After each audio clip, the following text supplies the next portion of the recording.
Your Excellencies, the Diplomatic Corps, the Honorable Minister of Law, my friends on the stage, and all ladies and gentlemen. I think, please allow me to speak in my language so that I may communicate more betterly to the people. This inaugural session, upholding democracy and the role of the bar,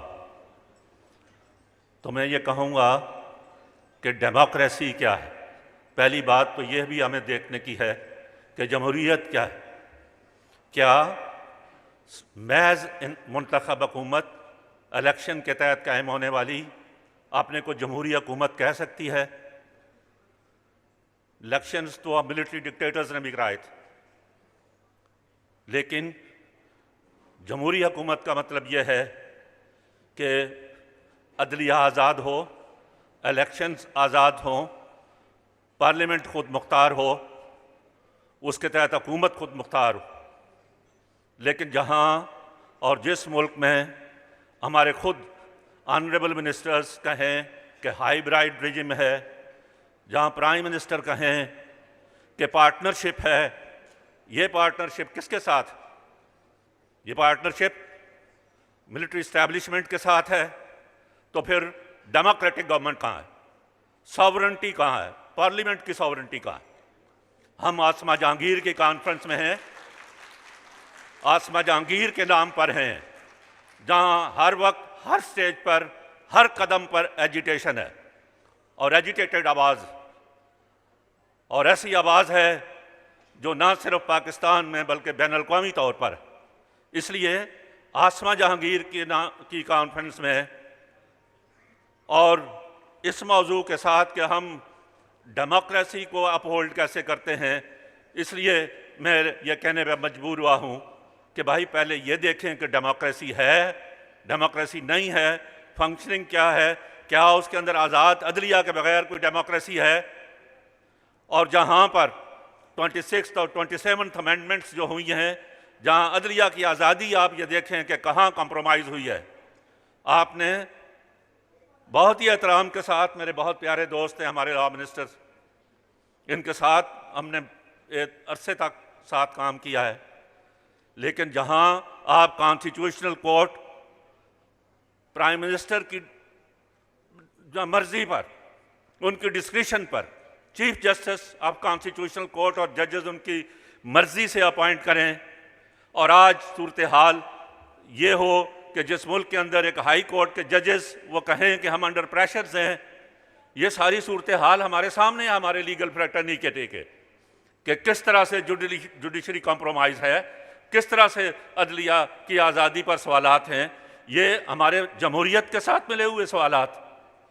आप आज जो है वो अपने media को देख लें, पीका एक्ट आप लाते हैं और उस पीका एक्ट में आपको बोलने की आज़ादी नहीं है, आपको कहीं कुछ कहने की आज़ादी नहीं है। अभी 50 आदमियों की, लॉ मिनिस्टर साहब मेरे दोस्त, 50 आदमियों की मीटिंग भी प्रेस क्लब में नहीं करने देते हैं और उसको उठा के ले जाते हैं, ताकि डिसेंट आवाज़, किस तरह से डिसेंट को इस मुल्क के अंदर दबाया जा रहा है। तो ये हमारे सारे सवालात जमहूरियत के हैं। पाकिस्तान एक कसीरुल कौमी ममलिकत है, इसके अंदर फेडरल स्टेट है, फेडरल स्टेट के अंदर फेडरेटिंग यूनिट्स के राइट्स की बात है, उनके राइट्स, उनके इकनॉमिक रिसोर्सेज पर उनकी कुदरत की बात है। मेरे दोस्त हसन बून साहब ने दहशतगर्दी की बात की, हर आदमी दहशतगर्दी को कंडेम करता है। हम डेमोक्रेटिक प्रिंसिपल्स के साथ हैं, हमने दहशतगर्दी की हमेशा मुखालफत की है, एक्सट्रीमिज़म की मुखालफत की है, लेकिन क्यों लोग मजबूर हो जाते हैं कोई बंदूक उठाने पर, क्यों लोग मजबूर हो जाते हैं वायलेंस पर, उसको पर ज़रा गौर कीजिए। हम कहते हैं कि डेमोक्रेटिक प्रोसेस जारी रहना चाहिए, डेमोक्रेसी के साथ हैं, सॉवरेंटी के साथ हैं, फेडरेटिंग यूनिट्स के राइट्स के साथ हैं, उनके इकनॉमिक राइट्स पर उनका कंट्रोल की बात है। किस तरह से इकनॉमिक राइट्स आप प्रिजर्व कर सकते हैं आप जो है अपने फेडरेटिंग यूनिट्स के? फिर नई नई बातें शुरू हो जाती हैं, कभी कहते हैं कि हम गवर्नर्स प्रोविंसेस बना देते हैं, कभी एडमिनिस्ट्रेटिव प्रोविंसेस बना देते हैं, कभी आप कुछ कर देते हैं। एक सेटल्ड कॉन्स्टिट्यूशनल सिचुएशन है कि ये एक वफाकी ममलिकत है, इस वफाकी ममलिकत में फेडरेट जो है वो पार्लियामेंट जो है वो सावरेंट होनी चाहिए और उसके तहत लोगों के फंडामेंटल राइट्स सिक्योर होने चाहिए। आप फंडामेंटल राइट्स पर आ जाएं, जो इस कॉन्फ्रेंस का भी थीम है फंडामेंटल राइट्स का। हमारे पास पहले तो most fundamental right, the right to life. Right to life does not mean the vegetarian right merely. Fundamental right means right to education, right to health care, right to shelter, right to job. These are the rights to life. Where we have secured these rights to life? हमारे constitution के fundamental rights के chapter में सिर्फ आपने education को कहा कि रियासत 16 साल की उम्र तक एजुकेशन के लिए जो है वो पाबंद होगी, लेकिन कहाँ लोगों को एजुकेशन है 16 ईयर्स एज तक। 2.5 करोड़ बच्चे आज भी सड़कों पर हैं, स्कूलों से बाहर हैं, कोई लेजिस्लेशन नहीं है। 18वीं तरमीम के बाद ये 25A आप लाए, लेकिन कोई लॉ मिनिस्टर साहब कोई लेजिस्लेशन नहीं हुई कि किस तरह से वो बच्चे जो फुटपाथ पर हैं, जो बूट पॉलिश करते हैं, जो खेतों में काम करते हैं, जो भीख मांगते हैं, 2.5 करोड़ बच्चे स्कूलों से बाहर हैं। उनके लिए आपने क्या किया आज तक? कौन सी लेजिस्लेशन हुई है? और उसके साथ साथ एजुकेशन प्राइवेटाइज करते हैं। इवन प्राइमरी स्कूल्स जो है वो पब्लिक प्राइवेट पार्टनरशिप करके लोगों को जो है वो महरूम कर रहे हैं, उनकी जॉब से भी महरूम कर रहे हैं। ये सवालात हैं हमारे पास, हमारी सोसाइटी में हैं फंडामेंटल राइट्स के। मैं क्रॉस द बॉर्डर नहीं जा रहा हूँ, वो थीम जो है वो मून साहब ने उसकी तरफ इशारा किया है, वो बाकी हमारे जो वर्कशॉप्स हैं उसके अंदर भी डिस्कस किया जाएगा। तो मैं ये समझता हूँ कि अब आते हैं कि भाई ये सिचुएशन है कि जहाँ पार्लियामेंट जो है कॉम्प्रोमाइज़ है, जहाँ हुकूमत कॉम्प्रोमाइज़ है, जहाँ हमारी जो है वो अदलिया कॉम्प्रोमाइज़ है, जहाँ हमारे प्रेस फ्रीडम नहीं है, जहाँ हमारे फंडामेंटल राइट्स नहीं है, वहाँ पर रोल ऑफ द बार क्या है? What is the role of the leadership of the bar? देखें हमारे लीगल एथिक्स में बाज़ जगह पर अब तो हमारे ऐसे लीडर भी आ गए हैं माजरत के साथ कि जो ये कहते हैं कि हमारा सियासत से कोई ताल्लुक नहीं है।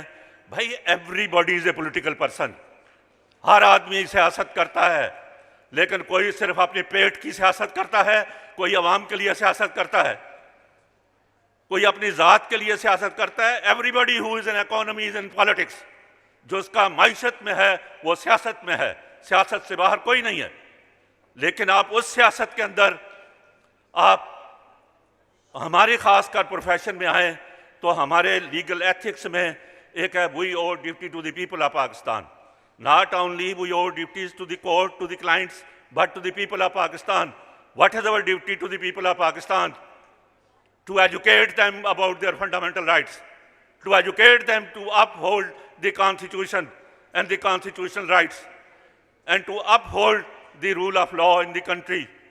इसलिए मैं समझता हूँ कि बहुत बड़ा रोल है ये आज के हालात के अंदर जो कॉन्फ्रेंस मुनक्किद की है आसमा जहांगीर साहिबा की याद में।